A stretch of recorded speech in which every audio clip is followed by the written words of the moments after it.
안녕하십니까, 송동현입니다. 이상한 종목으로 매매하지 말고 제가 주창하고 있는 이 3박자 매매법으로 좋은 종목으로 한번 거래를 해보자, 이런 마음으로 이제 유튜브를 시작을 했는데요. 실제로 종목을 어떻게 선정을 하고 어떻게 분석을 해서 최종적으로 매매를 할 수 있는 종목을 골라내는지 그 과정을 한번 보여드릴까 하는데, 매매법을 따라 할 수 있는 게 아니고 저와 지속적으로 이제 훈련을 해야 됩니다. 제 유튜브 보시면서 훈련을 해보는 시간을 가지시면 좋을 것 같습니다. 그래서 한번 이제 시작을 해보도록 하겠습니다. 좀 전반적으로 괜찮았죠? 코스피 종합지수를 보면 지지부진하면서 좀 새로운 이슈가 나와야 되는데, 예를 들면 뭐 양도세 감면이라든지 정책적인 뭐 모멘텀이라든지 이런 부분이 좀 나와줘야 되는데, 계속 좀 지지부진한 흐름들이 이어지고 있습니다.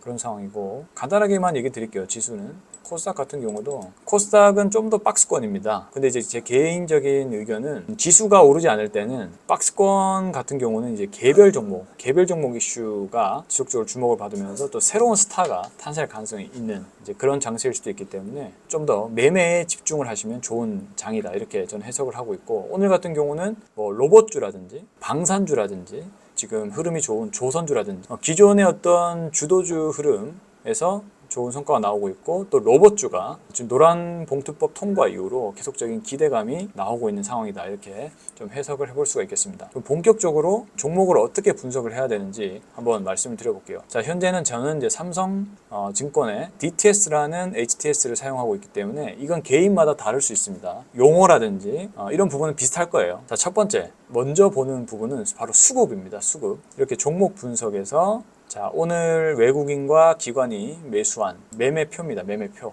이건 한국 증시에서만 제공을 해줘요. 굉장히 이제 분석하기 유용하거든요. 그래서 이제 이런 부분들을 잘 활용할 필요가 있다라고. 제가 보는 관점은 외국인과 기관이 저는 동시에 사는 종목을 보는 것을 좋아합니다. 외국인과 기관이 종목을 샀다. 왜 샀을까요? 한번 단순하게 생각을 해보시죠. 왜 샀을까? 좋으니까 샀겠죠. 기본적으로는 뭔가 있으니까 샀을 겁니다. 그러니까 이렇게 단순하게 접근을 할 수 있어야 돼요. 그리고 외국인과 기관이 가장 자금이 많죠. 우리나라 주식 시장을 이끌고 있잖아요. 뭐 다 알려주면 너무 재미없으니까 간단하게만 얘기 드리면, 기관의 매수량이 좀 더 외국인의 매수량에 포함된 숫자보다 정확하다라고 판단해서 저는 기관의 매매 수량부터 우선 봅니다. 외국인은 외국 계좌를 이용하는 한국인의 수급이 좀 들어있기 때문에 그런 부분을 좀 제외한 순수 외국인과 기관의 자금 동향을 살피기 위해서 저는 일단은 기관의 누적 매매 수량부터 확인을 한다, 이렇게 좀 정리를 해볼 수 있겠고요. 근데 함정이 있어요. 여기도 모든 종목이 다 표시되는 건 아니라는 거. 그래서 한 가지 더 지표를 살펴야 됩니다. 바로 여기 거래량 대금 지표를 또 더블 체킹을 할 필요가 있습니다. 왜 이걸 체크하냐, 제가 체크를 해드릴게요. 자, 예를 들면 하나 시스템 있잖아요. 주식 투자자 일자를 한번 볼게요. 오늘 85,000주 외국인이 매수했고 기관이 32만 주를 매수했습니다. 시스템상의 오류일 수도 있는데 우선은 안 잡히기 때문에 동시에 살펴볼 필요가 있다. 거래 대금까지. 당연히 거래가 많이 이루어진 종목들이 인기가 있는 종목이고, 인기가 있는 종목을 거래해야 손실이 최소화될 수 있습니다. 왜냐하면 그만큼 주가가 좀 떨어지더라도 후속 물량이 받쳐준다는 의미거든요. 그렇기 때문에 거래 대금이 많은 종목 위주로 살펴보면서 외국인과 기관도 매수한 종목을 좀 살펴볼 필요가 있다, 이렇게 정리를 해볼 수 있겠고요. 일단은 보면 오늘 뭐 조선 좋고, 로봇, 그다음에 일부 제약바이오, 그러니까 삼성전자, SK하이닉스는 항상 좀 제외할 필요가 있어요. 항상 1, 2등이기 때문에 우선은 이 두 종목을 좀 제하고 그 개별적인 이슈가 있는 종목 위주로 살펴볼 필요가 있습니다. 네이버도 나오죠. 대체로 보면 현재 조선, 그리고 방산, 그리고 일부 제약바이오, 로봇, 이렇게 흐름이 좋았다, 이렇게 볼 수가 있겠습니다. 자, 우선은 제가 오늘 볼 종목을 말씀드릴게요. 방산을 좀 보도록 하겠습니다. 자, 하나 시스템을 좀 볼게요. 자, 하나 시스템 같은 경우는 오늘 아까 말씀드렸다시피 투자자 동시 매수에서 일단 외국인과 기관이 동시에 매수를 했죠. 그래서 일단 합격 점수를 받았습니다. 두 번째는 실적을 봐야 되는데, 이제 뉴스를 간단하게 보시면 돼요. 특징주가 나오죠. 재사용 발사체, 초고해상도 위성도 지능 계획의 우주 항공주가 강세다, 이런 모습들이 나오고 있습니다. 우주 항공 섹터도 사실 미래 성장 이제 분야이기도 하고, 그런 기대감과 함께 아직도 이제 러시아와 우크라이나가 다투고 있는 상황이기 때문에 각 유럽국에서 국방비 지출을 늘릴 수 있는, 그에 따른 어떤 기대감, 우주 항공 섹터 자체에 대한 장기적인 비전, 그리고 그 중에서도 위성용, 중소형 재상 발사체라든지 초고 해상도 위성, 방위 산업 시스템 관련된 업체입니다. 여기 회사 정보가 다 나오고 있죠. 위성통신 사업 이렇게 나오죠. UAM 사업, 현대 로템이나 하나 에어로스페이스는 전차, 그리고 유도 무기 같은 그런 부류라면 하나 시스템은 약간 전자, ICT 관련된 제품을 만드는 기업이다. 이렇게 간단하게 정리를 해보시면 좋을 것 같습니다. 어쨌든 각 산업이 흐름이 좋으면 하나 시스템 역시도 같은 분류에 묶여 있기 때문에 역시나 좋은 흐름이 나타날 수 있고요. 근데 왜 하나 시스템이냐면 다른 종목에 비해서 많이 오른 상황이 아니기 때문에 일봉 흐름을 보시면 이제 차트 분석이 들어가는데요.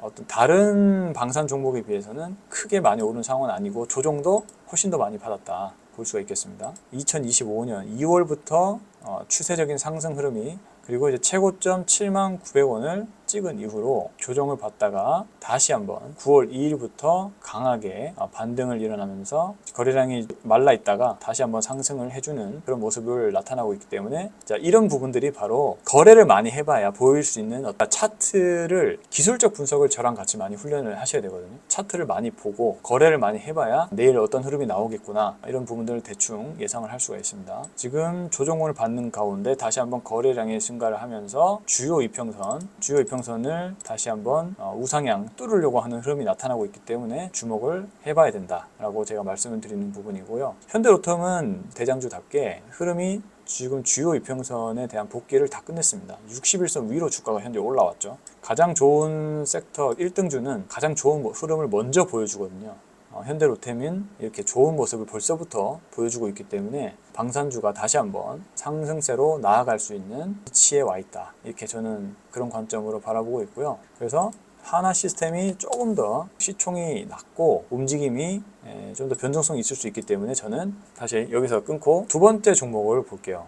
제약바이오 종목을 하나 보도록 하겠습니다. 자, 이제 ST팜이라는 종목을 보도록 하겠는데요. 자, ST팜 같은 종목은 굉장히 이 회사도 좋은 회사거든요. 실적도 굉장히 잘 나오고 좋은 회사인데 상대적으로 조금 주목을 못 받는 것 같아요. 그래서 좀 안타까운데, ST팜 같은 경우는 추세 흐름 자체가 저점이 높아지고 있는, 아주 전형적으로 바닥이 높아지고 또 고점도 높아지고 있는 좋은 형태가 나오고 있다. 거래량 상위도 보시면 거래량 상위로도 있고 투자자 일자도 한번 확인해 보시면 외국인이 28,500주, 기관이 31,000주 이렇게 매수를 하는 모습이 나타나고 있습니다. 하죠. 3박자 매매 기준에 만족하는 흐름이 보여지고 있고, 그리고 차트의 흐름도 양봉이 나와줘 3%대 양봉이 나와주고 거래량도 다시 한번 증가를 해주고 있는 흐름이고, 고점을 살짝 돌파를 해주고 있는 흐름이 나오고 있기 때문에 딱 상승 초기의 출발점으로서 지금 위치해 있다라고 저는 판단하고 있습니다. 그래서 항상 주식은 상승하기 직전에 바닥 자리에 잡는 게 제일 좋거든요. 저는 그런 부분만 찾아다닙니다. 그런 면에서 ST팜이 충분히 좋은 위치에 있다. 뉴스를 살펴봐도 목표가 12만 원이죠. 이런 리포트 브리핑이 나오는 종목으로 거래를 많이 해야 돼요. 제가 이제 지난번 유튜브 영상에서 크리스탈 신소재, 아무런 정보도 없는 이런 종목을 뭐하러 이제 거래를 하시냐 이런 말입니다. 얼마나 좋아요. 이렇게 리포트 브리핑 나오고 이런 분석 자료가 있어야 사람들이 기대를 할 거 아닙니까? 그리고 왜 주가가 좋고 안 좋은지 이해도 할 수 있고, ST팜 같은 경우는 이제 RNA 치료제를 공급하는 기업이다라고 볼 수가 있겠고, 계속적으로 가동률이 증가하고 품목 수주가 증가하고 있고 상업화가 지속적으로 이루어지고 있습니다. 이 펀디멘탈이 가장 나아지고 있는 부분이고, 역시 신약 모멘텀도 있고요. P040 같은 경우는 경구용 에이즈 치료제거든요. 이게 없어요. 이 세상에 없는 지금 치료제인데 ST팜이 지금 이걸 만들고 있고 임상 2상에 돌입을 해서 결과가 곧 나온다고 합니다. 그런 면에서 신약에 대한 모멘텀, 그리고 본업이라 볼 수 있는 올리고 뉴클레오타이드의 계속적인 생산 증가, 이런 부분들이 실적에 있어서 좋은 영향을 끼치고 있다, 이렇게 해석을 해볼 수가 있겠습니다. 그런 구간에 놓여 있다, 정리를 해보겠고요. 자, 오늘 사실 로봇주의 흐름도 굉장히 좋았는데 안 보도록 하겠습니다. 로봇주는 굉장히 많이 지금 올라 있는 상황이고 후속 주자도 있지만은 아직 제가 볼 때는 3박자 매매에서는 아주 기준점이 부합된 종목들의 괜찮은 흐름이 나와주고 있는 종목이긴 한데, 지금 대장주는 이제 로보티즈거든요. 근데 로보티즈 굉장히 많이 이제 올라 있죠. 그런 상황이라서 물론 주도적인 역할을 하고 있는 건 맞습니다. 보시면 이제 외국인 기관 클로버도 3박자 매매에 부합을 해요. 그래서 이제 외국인 16만 주, 기관이 3만 7천 주 이렇게 나와주었고 차트도 클로버시 괜찮습니다. 클로버도 지금 이평선을 주요 이평선을 다 돌파를 해서 정배열 위치에 안착을 해 있는 상황이라서 세 종목으로 할게요. 그냥 세 종목으로 해서 아까 이제 처음에 제가 로봇 섹터 말씀드렸으니까 그래서 정리를 하자면 좀 마무리를 할게요. 정리를 하자면은 자 오늘 같은 경우는 방산 그리고 조선 일부 제약바이오 그리고 로봇주가 대체적으로 좋은 흐름을 보였는데 그 중에서 저는 방산은 하나 시스템을 꼽았고요. 두 번째는 제약바이오, ST팜을 로봇주는 이제 클로봇을 한번 보자 이렇게 말씀을 드렸습니다. 제가 아직 초창기 유튜브라서 횡설수설하고 이런 측면이 있는데 점점 나아지겠죠. 점차 나아진 그런 모습들을 좀 기대를 하면서 계속적으로 좋은 컨텐츠 올려드리도록 하겠습니다. 오늘은 이 정도로 마무리하도록 하겠습니다. 다음 시간에 뵙겠습니다. 감사합니다.